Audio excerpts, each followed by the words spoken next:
3 weeks ago, I lost my son, my co-star, my shadow, my soulmate, to cancer.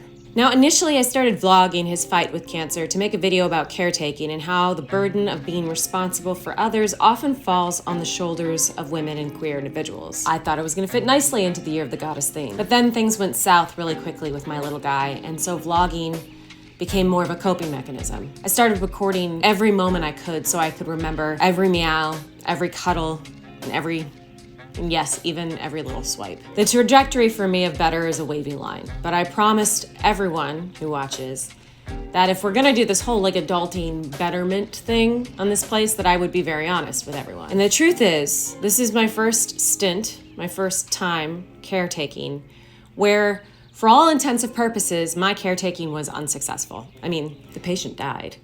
And that feeling of loss, both in the literal sense and then in the competitive sense, is really overwhelming. But here's the thing, I don't wanna make a sad I lost my cat video. Come lose my cat with me, because that sounds like depressing content. But I am bumping up against my own mortality these days. So I'm calling an audible, I need help. So stay tuned. Hi. How are you feeling? When you're a caretaker, you become very well versed with how one's body works. And I've noticed his little anus.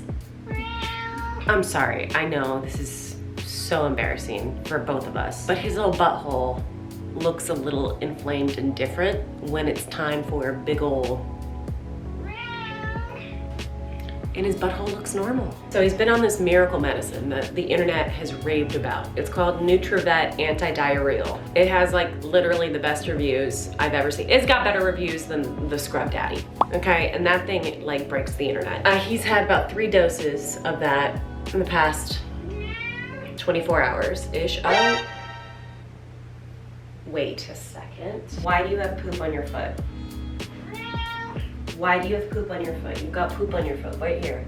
We are still civilized in this household, buddy. I have no idea where that shit is. But when I find it, Mama will clean it.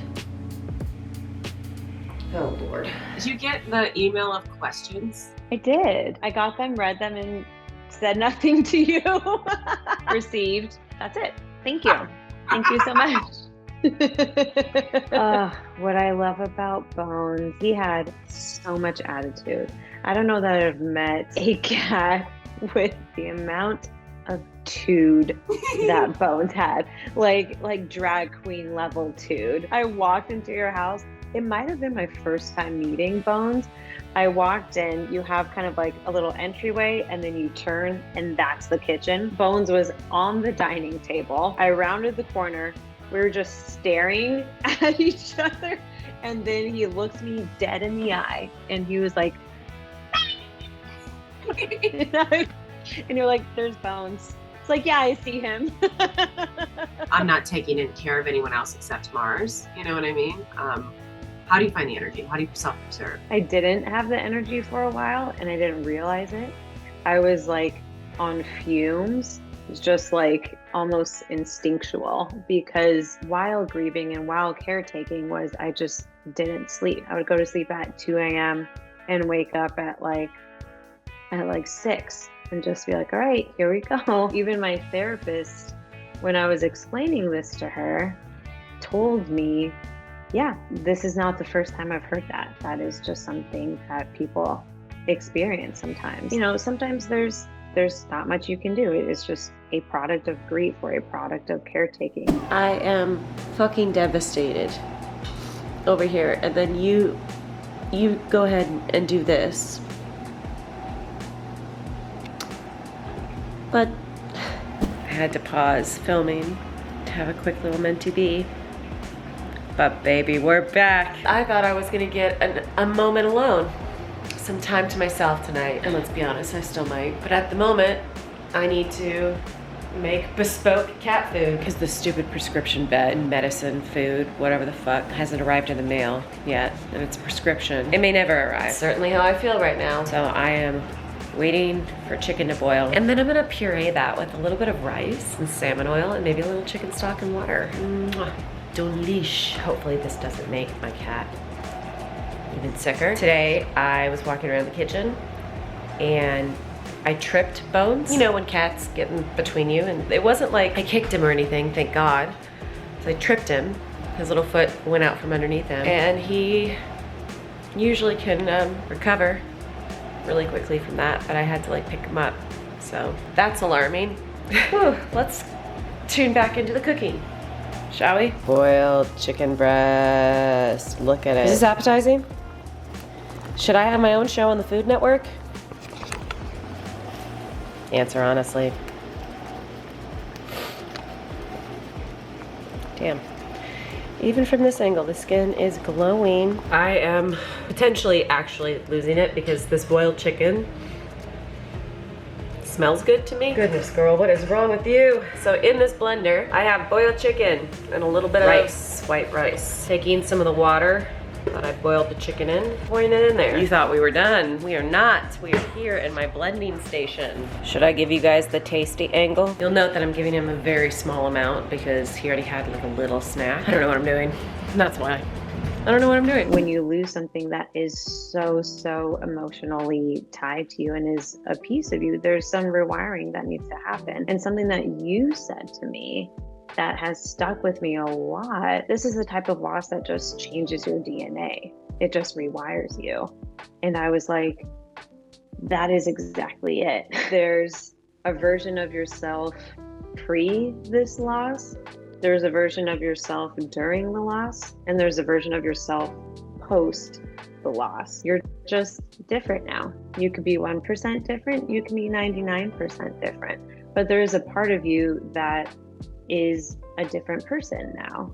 What do I even talk about in this video? What parts of the process should I really go into detail about? Maybe it's the part where I tell you that I obsessively have been keeping a cry log so that I can measure the cadence of when I break into tears throughout the past couple weeks. Or maybe I talk about how the first week I was incredibly depressed, and in the second week I've just gotten whiplash because I've had a lot of weird and wild opportunities fall in my lap, and those opportunities tend to distract me from the pain I feel inside. And then as soon as those opportunities are gone, boom, can't snap.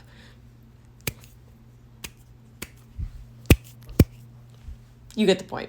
Suddenly I'm suffering again. Suddenly I notice that Mars is lonely again, or I'm not eating, or, you know, all these little fun things. All of this internal stuff feels very sad and self-indulgent to me because a lot of y'all know what grief feels like. It comes in waves, it's staggering, it's devastating, and it's inescapable. The more you clamp down and try to resist, the more it just takes over. At least that's been my experience. Good morning, it's Sunday. I just curled up and laid down on me like this, which is so cute, and I'm gonna stay like this for forever, as long as he needs. But he is farting. Just gotta be real. Like, he is laying here on top of me. It's just like a constant stream of cat food farts. But yeah, it's sweet. It's sweet and smelly. When we take on a pet, a part of the responsibility is creating the space and helping them take the bridge to the next place. My role as Bones' owner is to help usher him into the next. And for some reason, the idea of this as a role or a job is helping a little bit. It's helping stave off some of the intensity of the pain. I've got a camp of people over here telling me to prepare myself and be realistic. And then I've got a camp of people over here telling me that I need to go through with everything the vet says. So I'm just trying to keep this household running and trying to do my job. I've spotted some brother time, and these boys are affectionate with each other on their own time. They don't do it in front of us. So I have to share it with you. This is rare. So all I want to do is just go and lock myself up in my room and like bury myself underneath a blanket and sleep, but I can't do that because Patrick is at work and I gotta keep an eye on this one. And he doesn't want to be cooped up in the bedroom because it's far away from his litter box and his water bowl, which I get. So I'm just like vibing out here, and it's kind of awkward because my roommate, you know, he's living his life, and as he should, you know, this isn't his animal. And I'm just like a crying mess out in the common spaces, and I just feel really drained. But I don't even know if I'm taking care of myself right now. But like, let's live in the positive, shall we? My skin looks great. Fuck. like a lot of loss, I think, just makes your humor a lot darker. Like Ashley, like was out by herself and she was like, I'm gonna rank my family's deaths. She was like, my grandma wins. Hers was 9 out of 10. She was surrounded by family. It was peaceful, long life. I do think that everything becomes absurd in death, and in the contrast, in the shadow of death, everything becomes funny. It makes everything seem abstract and absurd. A part of you is just gone. And so then what does anything else matter? You know, and nothing matters after that. You know what I mean? Yeah, and that's part of the big restructuring that needs to take place, because a big loss happens and then you realize truly how much nothing else matters. Like truly, it kind of doesn't matter. What matters is enjoying my life. What matters is bringing joy, feeling joy. It almost becomes more existential. And so then it's like, okay, what are the things that bring me joy that I want to focus on? Is that getting dinner with people? Is that working on this screenplay? You know, kind of what is it? This is uncharted territory for me. Whenever I come across uncharted territory, I like to interview folks. It gives me this sense of control that I understand myself again, or I understand the task ahead of me again. Then the other part of me just looks to history. So I've looked up the history of death. Honestly, I have. Specifically, the history of the death industry here in the United States of America. How have our ancestors come to terms with the fact that they're not gonna last forever? So let me share with you some fun facts I just found out about death. Shall we? So I read this article called When Death Was a Woman's Business. And in this article, it talks about this tradition of electing, at least directly or indirectly, a lady in your family, whether it be an auntie or an older sister or a mother, etc., to be the watcher. And if someone is dying in your family, that person watches the process, watches over the family as they mourn, watch over the person suffering, and to make sure that death is easy and quote unquote good. In fact, this term good at dying was very much popular back in the olden days when people were mostly dying at home. It was the living's responsibility, specifically the feminine living, to take care of death, to make death easy and comfortable for the dying and the bereaved. Then comes the Civil War in America, and a lot of men were away from their homes, dying out in battlefields far, far away from where they were born. Plus, there were these new chemicals that were helping preserve the body, like formaldehyde. Thus, the funeral industry was born. This is where we are today, where people are dying away from home, i.e. in hospitals or in other tragic situations, and somebody else outside the family comes into the family circle and takes the body away. Okay, it's Monday, 12:24. I fed Bones at 8 a.m., 7:45. Hasn't had a shit yet. Now, I don't want to jinx it, but after being covered in cat feces all weekend, I might cry if my boy has a normal poop, has a normal bowel movement. You know, I might cry. Not be losing it at a Petco. I'm here at another Petco, slowly losing my mind. And what happens to me? I'm leaving my door and what? Like, sir. Bones is feeling adventurous today, or at least he has enough energy to meow at me incessantly. So I decided we're doing a little bit of walkabout in the yard. He's always been a jungle boy. He's always loved to prowl, and I'm just following him around to make sure he doesn't eat any grass since he's got such a sensitive tummy. I'm basing this idea that this is good for him off of like all of the period pieces I've seen in my life. Like all the English aristocracy prescribe for an illness is like a walkabout. Go to bar, have the waters, the cleansing. Bones, we need to go to bar and have their cleansing waters. He's got a sniff. Very busy. This is my favorite thing about cats. They act so busy. My reality was so stressful and so sad and so suddenly sad. And then I would, bump up with other people from like friends to roommates to like Patrick was producing the Emmys, you know, even watching Quinto win an Emmy, which I'm so excited for her and so happy for her. Meanwhile, I'm cradling my baby, you know? Did you ever experience resentment towards people who weren't experiencing that amount of grief, weren't living through that amount of loss? Yeah, because the thing is, most people weren't. There's a growing portion of the population that can relate, but most people have no idea what it's like, what it's actually like, especially not at that time. It's like we're pre-vaccine. We're like, you know, it is very much like, man, these people don't know shit. Right? Or at work, and it's like, yeah, like we really need this deck to get done. And it's like, okay, for this internet show, like what? This doesn't matter. Yeah.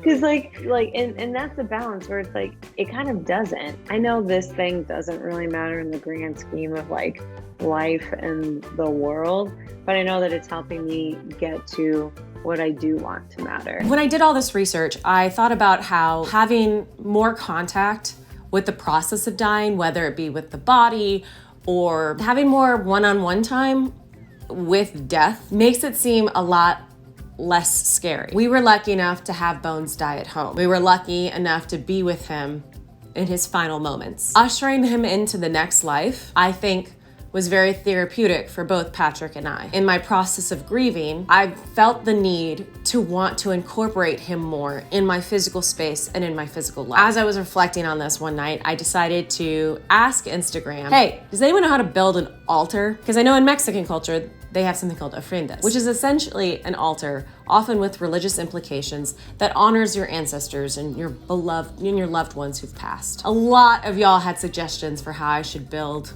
a good altar for Bones. And so I did that. I had a hands-on experience with building Bones' physical presence in our life, even though he's not here physically. I definitely think he's still haunting this place. As soon as we built the altar, we heard a crash coming in from Ross's room. He's here. Ghosty Bones is here, and I'm here for it. It is his season, after all. The only way to deal with grief is to go through it. You can feel incredibly sad today. You might have an easier grief day tomorrow. You can feel really sad during this hour. Then you might get a text, and you'll feel good for the next 2 hours, and then suddenly you'll feel griefy again. It's not linear. The stages of grief are not linear. Good morning. Bars. What you doing? It's just Mars and I at home today because Patrick had to go into the office for the first time. We're gonna be working through our grief and our day together. But today I'm making the choice to, this morning, get up and take Mars out into the yard, and we're gonna do a little workout, and we're gonna get some sun time, and then we'll start our day. It's been interesting where I could find relief and what distractions actually give me relief, because they're few and far between. They do exist. So I'm hoping that working out is one of them. So what does my life look like now? Sad. A lot more quiet. The house stays neat longer. Bones was...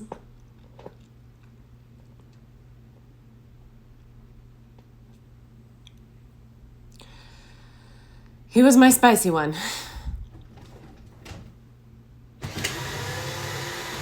Bones! I'm gonna make meaning of that, okay?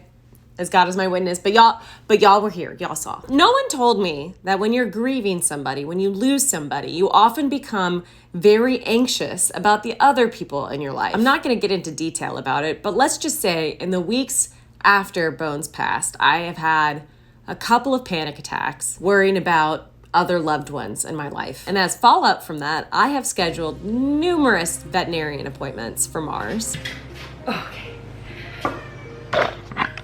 All right, if you're detecting joy from my face, I know in this video, here's why. Come with me. In order to cope better, I went on Amazon.com this week, and I decided that the thing that was gonna make me happy is if I could have something that would make it easier to bring this guy with me everywhere I go. So I purchased a cat stroller. And now we can go on walks. Aren't you excited? Yes, let's put it together. Now you can go on walks. Yes, with Mama. I'm so excited. Let's put it together. That's right, folks. My precious son, Mars, brother of bones, is going to come with me everywhere I go from here on out. I'm also blessed with so many amazing friends. So many incredible people in my life have reached out. When it comes to grief, the girlies who get it, get it. I can't say that I believe that there are any silver linings to loss, but something positive that has happened in the past couple weeks is seeing all of my friends, all of these really dear, beautiful people come out to help Patrick and I. And that's been, it's been incredible. Do you think that there are silver linings to loss? One thing that Ashley's dad always said, and he would quote a Bible verse with it, was that it's not necessarily that like bad things don't happen, but that there is a way for good things to come out of bad things happening. And so it's not so much that I'm actually happy that this happened because then I was able to learn XYZ. It's kind of more like this happened. It is incredibly sad. I wish it didn't happen. But as a result of this, I've also learned these other things too. It's not so much painting rosy and trying to create so much meaning and put so much pressure on creating meaning out of this loss. This can be incredibly sad. I wish it didn't happen. And these are the new perspectives that I've gained that I know are making me a more formed and deliberate person. The hard part about grief is how to fit multiple truths in your head at one time. Okay, well, thank you. All right, my beautiful nerds. That's it for me. So the next couple months on Devin But Better, it's gonna get a little different with the programming, the scheduling, because Derek and I are making a mini-series. That's right. I'm not gonna tell you what it's about, although if you've been watching Devin But Better, you probably know what it's about. That's going to be coming out later in October, November, and December. Until then, you might see shorter videos or YouTube shorts on the channel. You can also find me on TikTok, Instagram, Twitter. I run my mouth on the internet, share way too much all the time. So if you shouldn't have a problem finding me. I'm just saying that. Anyways, I adore you. I love, love, love, and I'm so grateful for all of the sweet messages everyone has sent me. I'm speechless because y'all have left me so many kind DMs and sweet messages of support, and I appreciate y'all. All right, get out of here. I love you. And I'll see you soon.